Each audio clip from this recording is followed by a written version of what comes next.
Thank you, Sarah and Mary, for giving me the opportunity to speak about the Battle of Bennington at your virtual tavern. Thanks, everybody, for zooming in. Let me begin by taking you back to the summer of 1777, when it seemed that British General John Burgoyne's 8,000-man invasion army from Canada could not be stopped. Burgoyne had swept by Fort Ticonderoga, the bulwark of the North, so-called, abandoned by the Americans without a fight in early July. Here's what General Philip Schuyler wrote to George Washington on July 7th from his post at Stillwater above Albany. My prospect of preventing them from penetrating is not much. They have an army flushed with victory, plentifully provided with provisions, cannon, and every warlike store. Our army, if it should once more collect, is weak in numbers, dispirited, naked in a manner, destitute of provisions, without camp equipage, with little ammunition, and not a single piece of cannon. Washington sent what little aid he could, but he saw things differently, if not clairvoyantly. On July 22nd, he wrote to Schuyler, "I trust General Burgoyne's army will sooner or later meet with an effectual check, and that the success he has had will precipitate his ruin. From your accounts, he appears to be pursuing that line of conduct which of all others is most favorable to us. I mean, acting in detachment. This conduct will certainly give room for enterprise on our part and expose his parties to great hazard. Could we be so happy as to cut one of them off, supposing it should not exceed 400, 500, or 600 men, it would inspirit the people and do away with most of their present anxiety. In such an event, they would lose sight of past misfortunes and, urged at the same time by regard for their own security, they would fly to arms and afford every aid in their power." That, of course, is exactly what happened at, or rather near, Bennington less than a month later, and not to one, but to two British detachments of more than 600 men apiece, at the hands of militia from New Hampshire, Massachusetts, Vermont, and a few from New York, and a small Continental regiment. And the people did fly to arms and force Burgoyne's surrender at Saratoga in October, changing the course of the war. We look at the past through the lens of the present. The town of Bennington, Vermont has a population of about 9,000. It's 95% white, 1% black.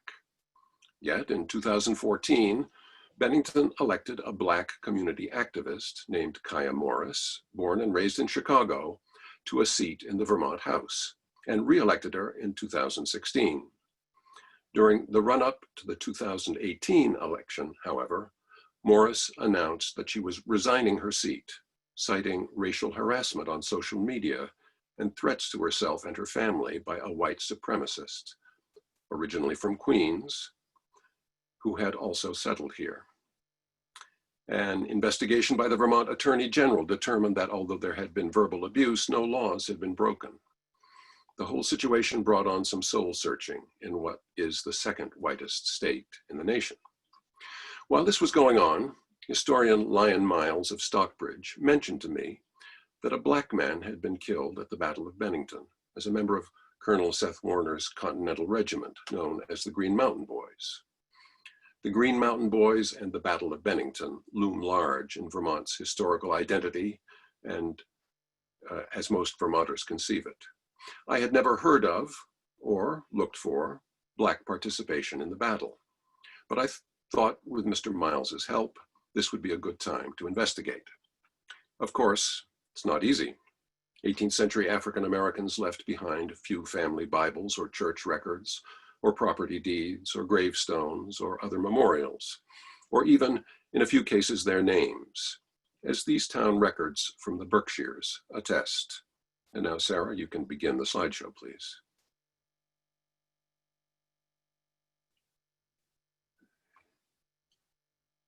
There we are.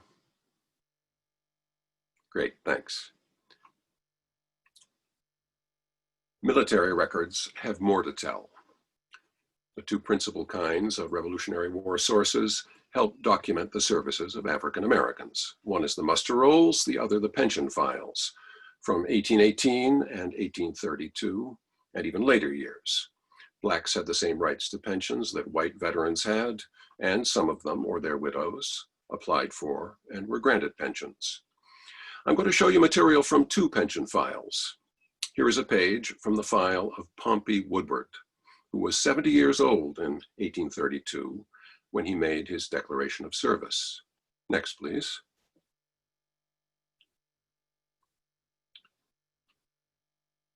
As you can see, he had a lot to say. In the fair hand of the clerk, he recalls in brisk detail enlisting at Crown Point on Lake Champlain in 1776 under Benedict Arnold, when he was 14 years old. He says he was born in Shrewsbury, Mass, and had been living in the town of Bridport in the Hampshire grants, later Vermont. He recounts being inoculated against smallpox, recovering, then serving as an aide to a supply officer and helping fortify Ticonderoga. Following the evacuation of the fort, Woodward records being in the advance at the Battle of Hubbardton, Vermont, in which the Americans under Colonel Warner were forced from the field when German reinforcements arrived to support the British troops. You'll recall that the British strategy was to cut rebellious New England off from the other colonies by controlling the waterways from New York City to Montreal. Burgoyne had conceived the idea himself. His army was only half British, with the rest consisting of 4,000 troops hired from various German dukes and princes, along with some Canadians, loyalists, and more than 500 native warriors.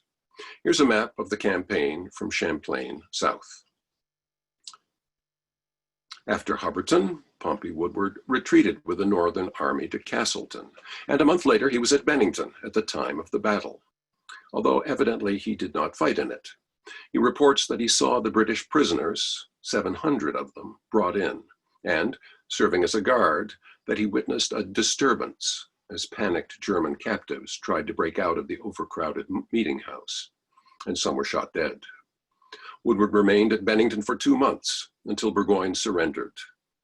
When the officer to whom he was assigned was captured in a skirmish, he left the army altogether, later living in Sterling, Mass. And Sullivan, New Hampshire. He was awarded a pension. So was his widow, his second wife, in 1853. We know that Pompey Woodward was Black through a reference in the file that he was a colored man. According to an early history of the town of Sullivan, he became a farmer and died a respectable Negro. And in the same source, we read that his wife insisted on their having a respectable pew in the new church, which she obtained. In Pompey Woodward, we have one Black life caught up in the Revolution and the aftermath of the Battle of Bennington, and one veteran able to enjoy in some measure the fruit of the patriot victory. I say in some measure because we know that the United States retreated at the Constitutional Convention and in subsequent decades from the vision of human equality it had appeared to embrace in 1776. Now for the second file. The deponent is Daniel Brown, a former militia captain from Lanesboro, Massachusetts, in the northern Berkshires. He was 90 years old when he made a statement in support of the pension application of Lucy Angel, widow of Abiathar Angel, a former captain in Warner's regiment. Captain Brown knew Abiathar Angel quite well. They both lived in the vicinity of the future town of Cheshire, Massachusetts, about 30 miles south of Bennington. Brown deposes that he attended Angel's wedding in the summer of 1777 in New Providence, as one of the new settlements in the northern Berkshires was then called. And let's have a map, please. You're looking at the northwest corner of Massachusetts. There's Williamstown in the upper right, for instance. Let's get a closer look. Next slide.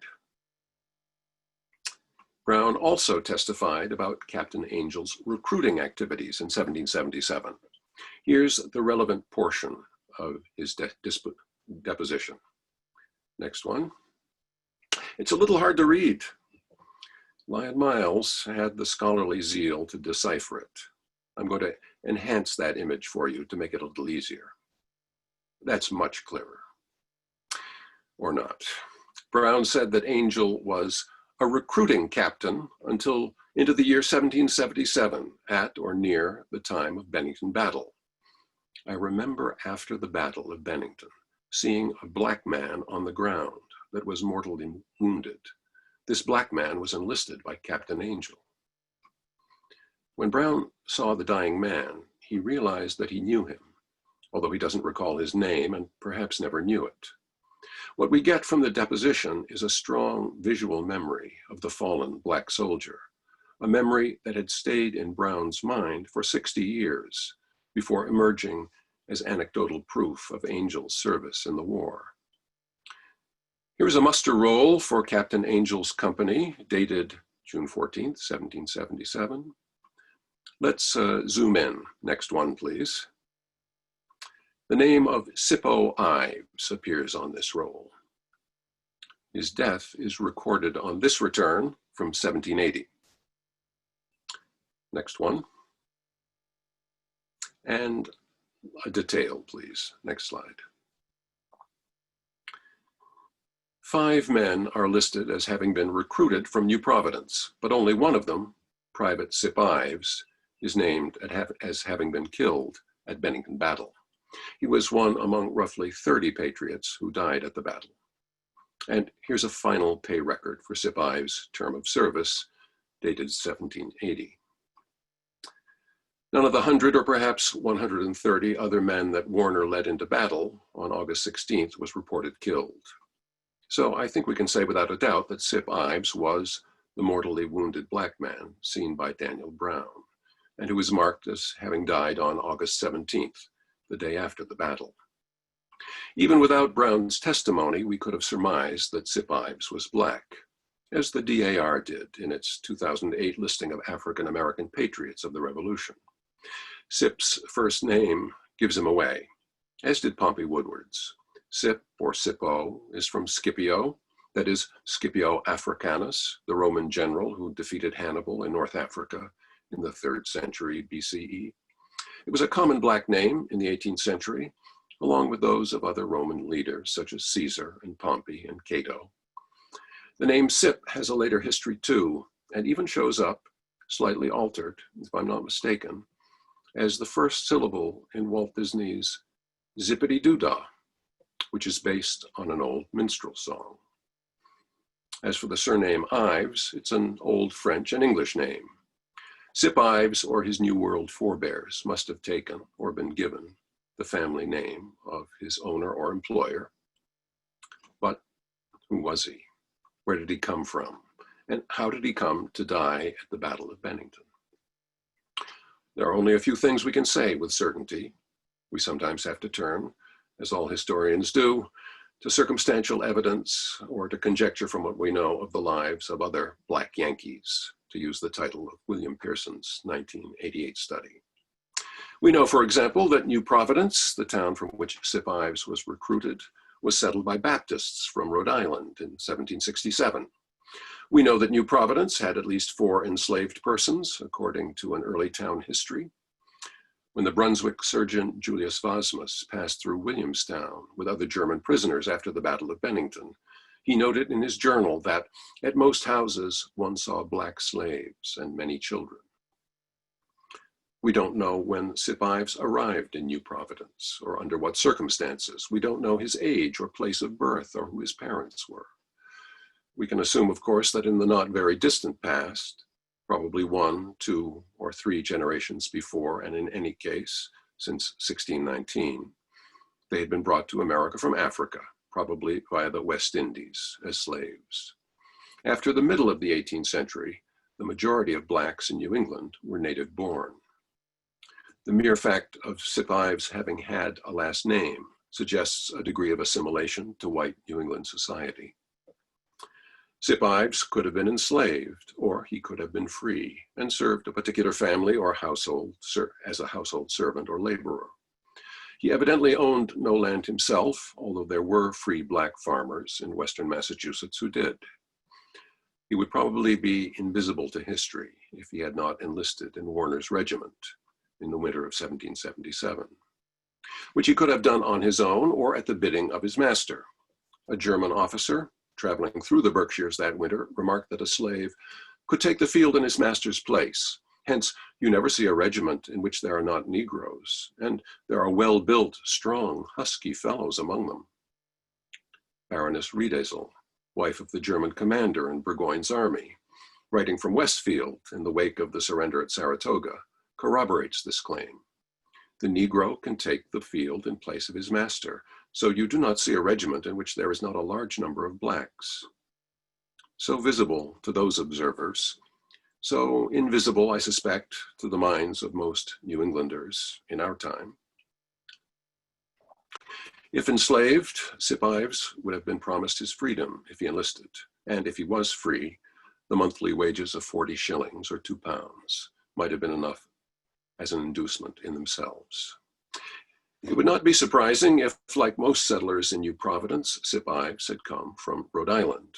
There was a numerous White Ives clan in Rhode Island, and Rhode Island had the largest percentage of blacks per capita in New England in the 1770s, roughly 6% of the population enslaved and free.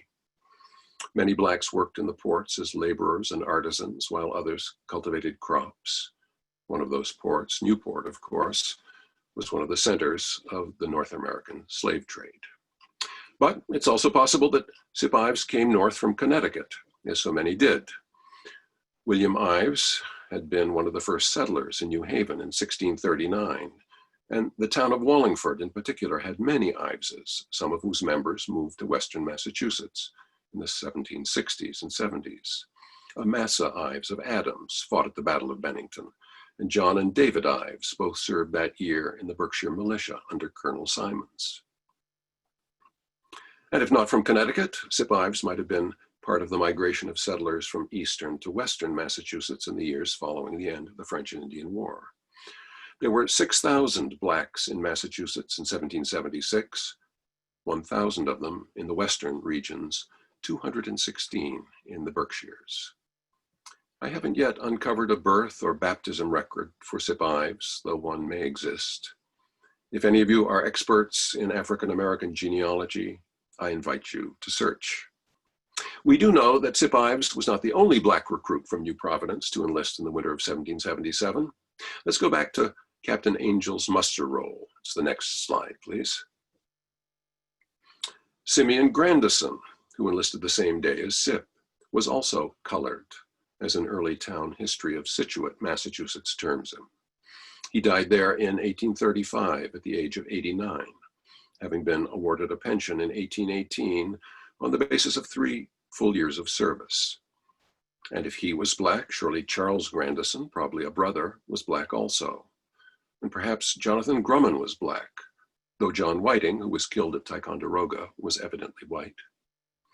It was Angel's job to enlist all the able-bodied men he could, whatever their color or status. Nor was he the only recruiter casting a wide net. By the year 1777, blacks were permitted to serve in both the Continental Army and the Massachusetts Militia. That represented a change in initial policy in both cases, driven by the need for men. But blacks, like whites, had a choice to make. When the revolution came, as Gary Nash has written, next slide, please, African Americans reached a crossroads, with one large contingent casting their lot with the British, and the others hoping against hope that white Americans would honor their founding principles by making all people free and equal. That large contingent, more than 20,000 men, who escaped to the British lines and who were promised freedom in return for allegiance to the crown, were mostly slaves from Virginia or other southern states. A lesser number of African Americans, around 5,000 by most estimates, enslaved and free, fought as patriots. At the outset of the war, 1775, free black soldiers were fighting side by side with whites at Lexington, Concord, and Bunker Hill. But Congress soon forbade the enlistment of strollers, Negroes, and vagabonds, as the order put it. Some Continental leaders feared that arming blacks could lead to slave insurrections. George Washington and other commanders soon changed their minds and Congress's mind as they faced the realities of making war with limited manpower, and as they witnessed black courage in battle. Alexander Hamilton proposed to give slaves their freedom with their swords. He said that true policy and the dictates of humanity came together on this point, whether from expediency or from principle or both. As the war wore on, state and continental forces increasingly turned to blacks, free and enslaved, to fill their ranks. The result, as Jill Lepore has observed, was the most integrated US Army until the Korean War.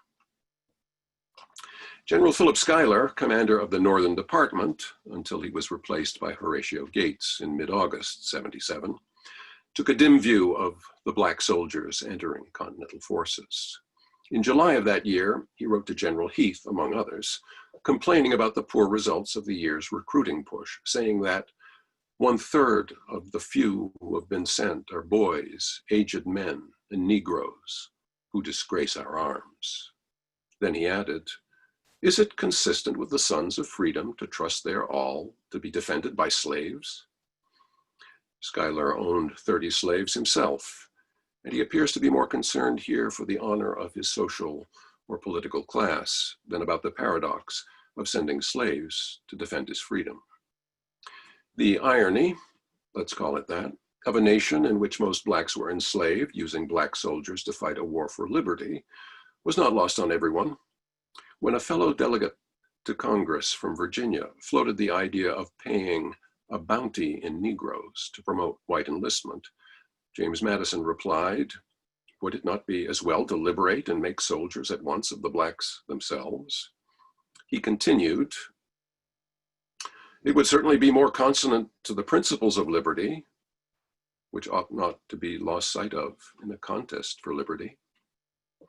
As Abigail Adams reasoned to her husband in 1774, "It always appeared a most iniquitous scheme to me to fight ourselves for what we are daily robbing and plundering from those who have as good a right to freedom as we have."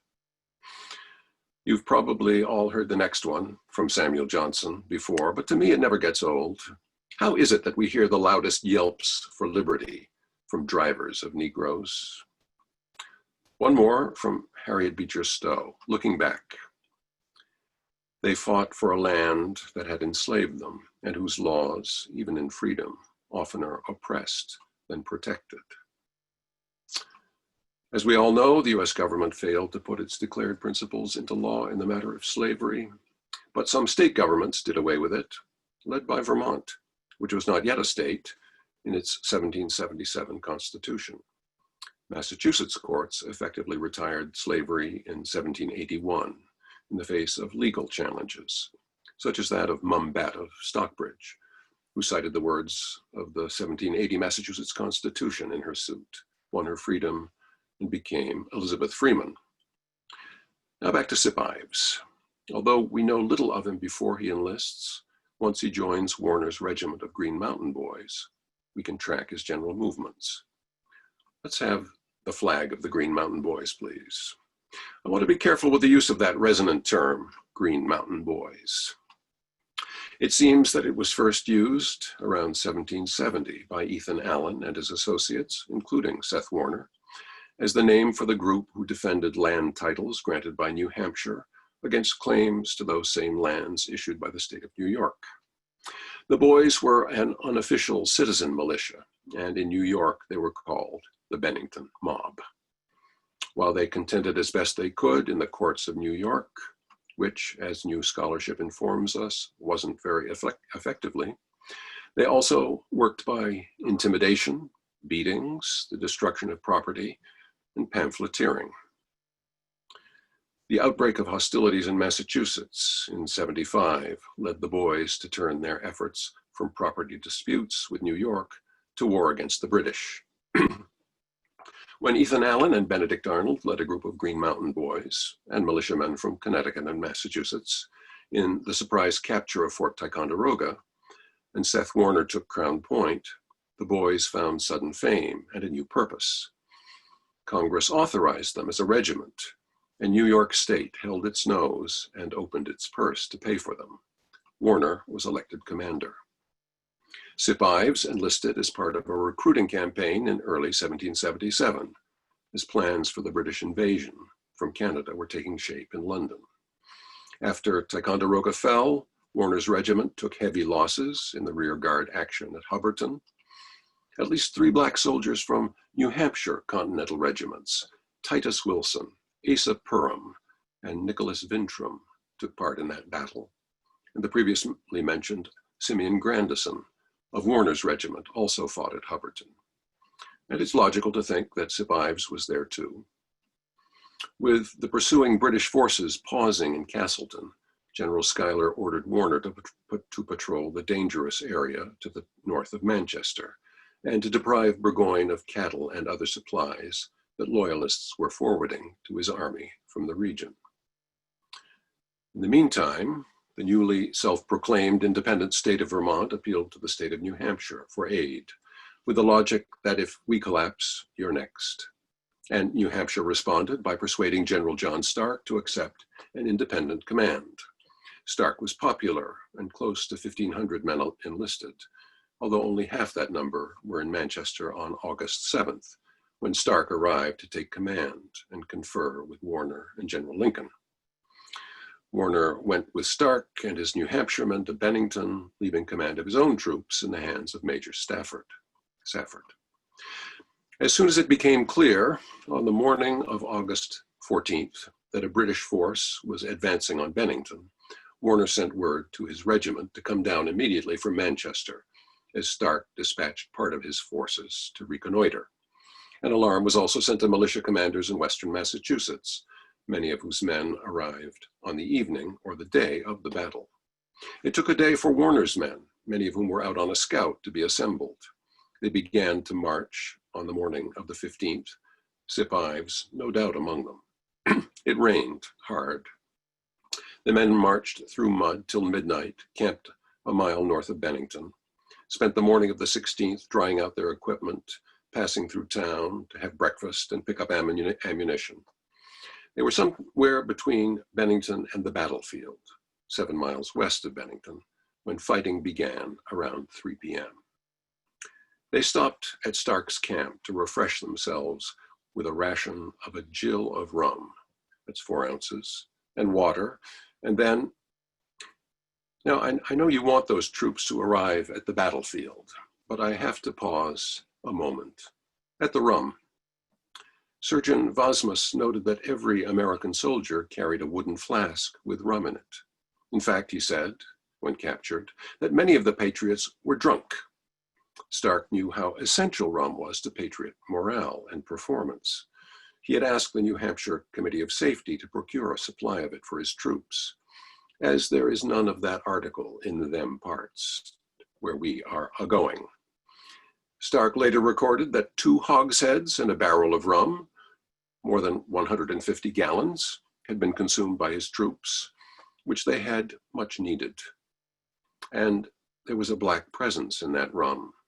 If you think about where it came from, very likely distilled right here in New England from molasses produced by slave labor in the West Indies.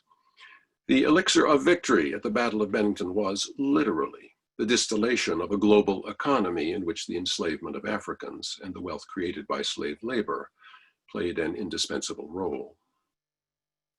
When Vermont's call for backup came into New Hampshire, it had seemed that there was no money for militiamen until a wealthy merchant from Portsmouth by the name of John Langdon, let's have a look at him.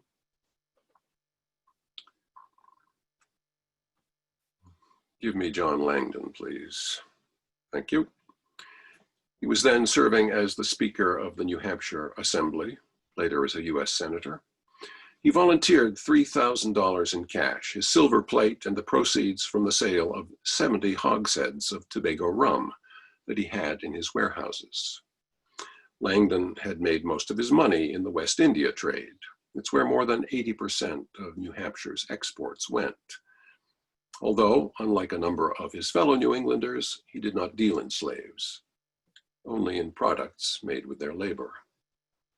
In 1770, the source of Langdon's 70 hogsheads of rum, the small Caribbean island of Tobago, let's have a look at it, had a population of 209 whites and 3,090 mostly enslaved Africans. It was the racial antipodes of New England. Though like Western Massachusetts and Vermont, it too was developed by means of royal land grants in the 1760s and depended upon trade for its prosperity, exchanging sugar, molasses, and rum for New Hampshire lumber, manufactured goods, and provisions. The following images of the West Indian sugar industry on Antigua in the 1820s, but not much had changed, were created by an English overseer, who was also an artist, for the Ladies' Society for Promoting the Education of Negro Children. And next slide, please. There are whites at the right, tasting the molasses, testing it, blacks at the left, doing the cooking. Next slide. Yeah, there in the foreground are some hogsheads for you, in case you haven't seen one lately. Those images aren't meant to convey how brutal working conditions were for those enslaved, but they do hint at it. You might wonder why the slaves of Tobago, who so outnumbered the whites, didn't revolt. But they did revolt in 1770, 1771 twice, 1774, and their revolts were violently suppressed. But I digress. The fact remains that New Hampshire troops fighting for American freedom at the Battle of Bennington were funded by wealth created in no small measure by Black slave labor. Now, back to the battlefield, and let's have a map. There you see the double envelopment that Stark and Warner conceived. By the time Warner's men were refreshing themselves at Stark's camp, Stark's forces had overwhelmed the combined German, British, Canadian, native, and loyalist forces entrenched against them. The battle seemed to be over. Men scattered, and prisoners by the hundred were marched off to Bennington. Then the German reinforcements arrived, 656 of them under Colonel Breyman, with 2 6-pound cannons clearing the way with canister shot. Soon the Americans were retreating. Disorganized and outnumbered, they made a stand about a mile west of the first battle. Let's let Private Thomas Mellon tell the story, as he did to James Davy Butler in 1848, when Mellon was a very lively 92. He's just run in to Breyman's column. We skirmishers ran back till we met a large body of Stark's men and then faced about. But the enemy outflanked us. At that moment, a major on a black horse, this was Major John Rand of Worcester, Mass., ran behind us shouting, "Fight on, boys, reinforcements close by." In 5 minutes, we saw Seth Warner's men hurrying to help us. One half of them attacked each flank of the enemy and beat back those who were just closing around us. Stark's men now took heart and stood their ground. Colonel Warner, let's have a look at him. At the Bennington Monument. Other accounts, including General Stark's, corroborate this picture of the critical arrival of Warner's men. It was during this desperate fighting, the hottest of the day by many accounts, the fighting that sealed the patriot victory, that Sippo Ives is most likely to have been mortally wounded. He's listed as having died on the 17th, the day after the battle. Many wounded men remained on the battlefield all night long. It's likely that Ives was buried there on the battlefield on the 17th. Surgeon Vosmus recorded that at Stockbridge, 9 days after the battle, 1,000 riflemen came through here today, who, together with many savages and blacks, were going to General Gates's army. Those men were part of the surge of militia on their way to put a stop to Burgoyne's advance in the wake of the victory at Bennington. More than 17,000 Americans would force Burgoyne's surrender at Saratoga by mid-October. At least 500 of them were of African descent, according to park historian Eric Schnitzer, author of a new book on the Saratoga campaign, incidentally. Burgoyne's defeat and the resulting alliance with France the following year were made possible by the Patriot victory at Bennington. which turned on the impact of Warner's troops as they entered the fray and turned the enemy's flanks. I want to conclude by looking at a mural by Leroy Williams that has been on view at the Bennington Museum since being painted in 1938 under the auspices of the WPA's Federal Art Projects. The scene is the village of Bennington. There are 5 mounted figures. On the left, in green coats, are Vermont's colonels Warner and Herrick. Then, raising an arm in the center background, is one of the Stockbridge Indians who were allied at the Patriots, though they weren't really there, here serving as a guard. Then General Stark with saber aloft. And lastly, in the shadows, but at the same height and on the same scale of the other officers, is a splendidly attired black youth leading tied-up Tories as prisoners. Let's have a detail.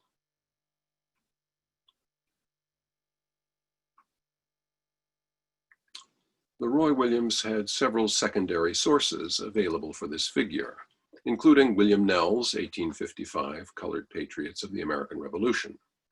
There we read that it was the request of Mrs. Moses Robinson, wife of the Bennington militia colonel, that her Negro man lead the prisoners on her mare. That would account for the fine clothes befitting a servant or slave in a wealthy household. We know that the Robinsons, according to a recent biography, did not hold slaves, although some of their neighbors did. The story about Mrs. Robinson, which Nell received from a Vermont historian, seems a little fanciful, though 2 other 19th century secondhand accounts also mention a Negro or Negroes leading Tory prisoners. We also have a first-hand account that Lyon Miles brought to my attention. Let's have a look at it. And a detail, please. That's a page from the 1832 pension application of David Nichols of Holland, Massachusetts, in which he says that after scouting duties, he arrived in Bennington the day after the battle and assisted in guarding the prisoners, and that while there, he saw 60 Tories who had been taken, tied together in pairs and led away by a Negro. So, Williams' painting of the black youth is historically accurate, at least in some respects, though accurate, of course, is not really the right word for a work of art. None of the 19th century accounts says explicitly what is made by having a Negro lead the procession of Tory prisoners, but I take it to be a ritual humiliation designed to show the Tories and all comers that the political order has been turned upside down. They are the ones being led in a coffle now. I also think that the dashing, jubilant figure of the young black man astride his horse, and let's have, thank you, is claiming a share in the day's triumph and looking forward to the triumph of freedom, perhaps his own freedom, in America in time to come. In the painting, if we think about it, the black youth's elevation is only temporary. He's a mock king whose masters will depose him when the pageant is over. But Williams captures the moment when the youth is exulting in his own power, which is expressed in his jaunty posture, the firm grip of his left hand on the rope, and by his massive, crown-like tricorn. Leroy Williams also painted Lemuel Haynes, the biracial Vermont preacher who settled in Rutland and who had fought in the Continental forces. Williams was a white artist from Vermont in the 1930s, to whom Black lives evidently mattered. The Battle of Bennington exists not only in some imagined historical past, but in the words, images, and ceremonies by which we remember it in our own time. Here in Bennington, we just commemorated the battle for the 243rd consecutive year. This year's ceremony was dedicated to essential workers. A Black ER nurse from Bennington named Patricia Johnson was one of the speakers. Let's have a look. And yes, those are the Green Mountains in the background. Don't you wish you were here? Patricia spoke about her work as a nurse, but she also spoke about Sippo Ives, Her son Zion was in the audience and asked to be taken to the battlefield to see where Ives and the other patriots had fought. Patricia sent me this picture. Let's have a look. There he is. And one final slide.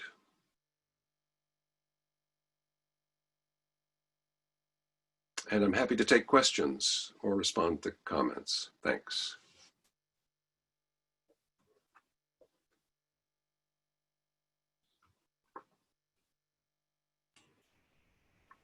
All right, thank you so much for that great talk. I'm going to turn it over to Mary now, and she is going to lead our Q&A session. So remember, if you have a question, put it into the chat.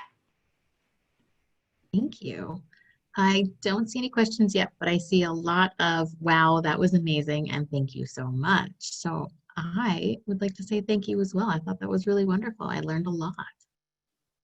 Well, so did I must say. And what you really heard is my own trajectory from ignorance to some knowledge and still in search of more.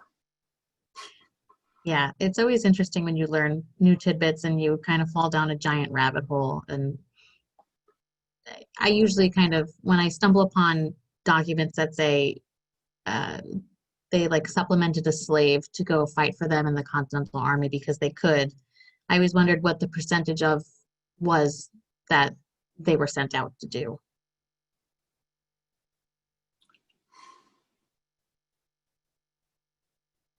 Yeah, one thing I'll mention is you heard me cite a man named Lyon Miles. I don't know if he's known to any of you.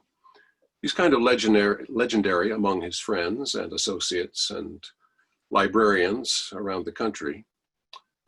Remarkable scholar who hasn't published much, although he has published some things, but who knows a great deal and has shared a great deal with me about the Battle of Bennington. I depended on his scholarship, and we've presented a talk together at the Bennington Museum. He's elderly, he's 87 and not in the best of health. I have some questions coming in. Here we go. Judith would like to ask, what happened to the state representative? Did she decide to remain in government? No, she didn't. She did remain in Bennington for the last couple of years, although she is now moving to Burlington. I believe she has a job in a social service agency, or in fact, a racial justice nonprofit in Burlington. Ed asks, were concerns of recruiting Black soldiers leading to slave revolts voiced as much in the northern colonies as in the southern colonies? I don't have a definite answer. I doubt it, although there was more slavery in the North than you might think, than we Northerners typically learn about or think about, especially in Rhode Island and the Connecticut ports, Portsmouth, mostly along the coast.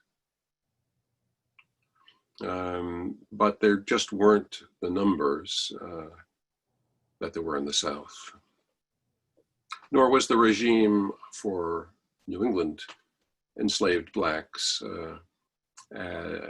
based on the plantation system. More were household servants, or often living in the same house and eating at the same table, albeit at the foot of it, with their white masters.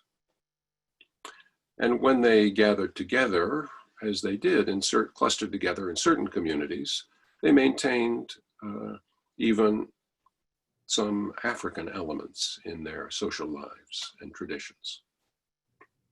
You can read about that in Black Yankees. That's an informative book.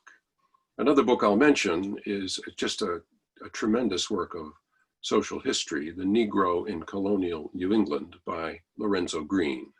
You know, that's just an exemplary work. That was 1942, but it's still pretty thrilling to read. Awesome. There is no name attached to this question, so I apologize for not giving you any credit. What happened to Warner's refs and Stark's militia after the battle? Warner's, I didn't, It says refs. troops. Maybe. They, What happened to Stark's militia after the battle? Stark was deployed north of Saratoga to cut off Burgoyne's potential retreat. His man had signed up in the middle of July, and come the middle of September, their 2 months enlistment were up. And so many of them returned home to try to harvest their crops. At the same time, New Hampshire militiamen took their places. There's a place north of Saratoga called Stark's Knob, where he positioned himself so that Burgoyne couldn't escape to the north. Where did Warner go? To Saratoga. In fact, Warner, it is said by his first biographer, did not take off his boots for 16 days because he was that active as a soldier and commander. He died a few years later, didn't recover from all the hard use he had given his body in the war.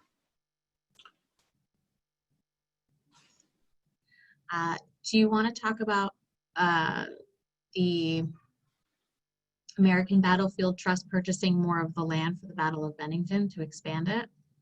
Well, you know, we Vermonters, I'll preface it by saying we of Bennington, justifiably, I suppose, take a ribbing anyway from our New York colleagues for claiming the Battle of Bennington fought on New York soil.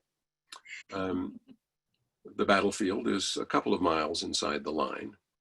And although Bennington was the objective, specifically the Continental storehouse here, bombs, the British troops never arrived. But the battlefield itself is a New York State historic site, park, created in 1927 and well worth a visit.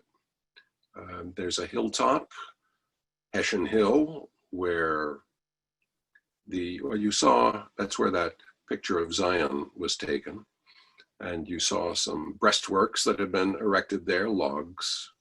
But down in the flats, where most of the Germans surrendered after a final attempt at breaking out, a piece of land has recently been acquired along the Willamsack River, extending the territory of the battlefield. I haven't walked it yet. The purchase is that new, but New York, owns the Tory Fort, the hilltop, the bridge position, and now the surrender fields. And you can see by my enumerating those various sites, one of the flaws in the German strategy. They dispersed their troops and they got picked off place by place. Maura asks, you mentioned that Sippo Ives was named after a derivative of Scipio Africanus, a Roman name. Was there a particular significance for Black and/or slaves being named for famous Romans? Well, that's a good question, and I'd like to know a definitive answer because I've read several. I've read that it was done in a kind of jest by the white masters to name the low with names of the high. I've also read that these were, after all, military heroes of the Roman Republic that Blacks were very happy to have as their names. The name Scipio figures in James Fenimore Cooper's novel, The Rover, where it's the prior explanation that is a kind of bitter jest at the expense of the Black person that is advanced. But the jury is out. There is a book on Black Revolutionary era nomenclature, by the way, if anyone is curious.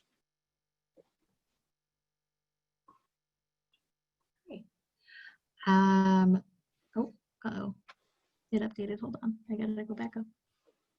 The name of Jason that asked, book. What is the name of that book? It's not one I have. It's in the Williams College Library, fortunately. I think if you Google 18th century Black or African American names, you might find it. It was published in, I'm going to say, the 60s.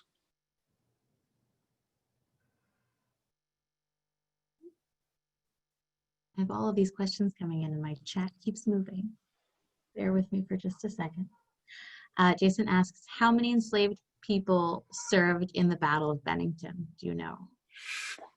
It's very difficult to determine the status of Black soldiers. And it is especially in the Continental forces that they did serve, whether from New Hampshire or otherwise. And Bennington was mostly a militia battle. It was only Warner's regiment, which was cut up at Hubbardton, with only 100 or 130 surviving to fight. And I know of only those 3 or 4 I enumerated, although it's so difficult to see color in names in the past without visual information. We depend upon references in the pension files, if they're there, and sometimes in the town histories, if we can follow someone that far. Those 19th century town histories will let us know. So I don't have a figure. It would be perhaps only a handful. And I didn't mention, but certainly at Hubbardton, there was a Black fifer, but he was fighting for the British. The British, and later the Germans, thanks to a gift of slaves by Benedict Arnold, replaced their own drummers and fifers with Black Americans, so that those positions could be freed up for soldiery. That is, the Germans could carry a musket instead of drumsticks. For any folks looking for book selections, I see that a couple of people have dropped different books in the chat if you want to take a look at that for the next couple minutes. I will end with my last question, which has become my favorite now to ask. If you could have dinner with anybody at Fraunces Tavern, assuming that you were actually at Fraunces Tavern giving this lecture, who would you eat with and dine with and drink with and why? I like putting everybody on the spot with this one. There's no pressure, but I'm going to judge your answer. Yes. Well, I'm assuming that, of course, I would really like to talk to Sippo Ives. I'm so curious about him. After all, you know, I've got a pretty good impression of General Stark and Seth Warner, but to fill in what is so evanescent in the historical record, so fragmentary, with a living person, I would stake him to a glass of rum. I think that's fair. That's a good choice. All right. Thank you, Mary, for moderating. And thank you, Phil, for your answers and your really, really interesting lecture. And thank you to all of you for joining us this evening and for spending your time with us virtually at Fraunces Tavern Museum. Thank you to those of you who have donated to the museum. If you're enjoying our virtual programs, please feel free to visit our website, make a donation. These donations help us keep providing all this programming while we're closed, and they'll help us when we reopen, which will hopefully be soon. And if you really enjoy our events, you can visit our website again to check out our calendar. We're updated now through September, but we're always adding things, and you can join our mailing list to make sure that you get all of the up-to-date information on what's going on at Fraunces Tavern Museum. So once again, thank you for being with us tonight, and hopefully we will see you again soon. And thanks for the wonderful comments that people have been making. I appreciate it. All right. Good night, everyone. Have a great rest of your day and see you soon. Bye-bye.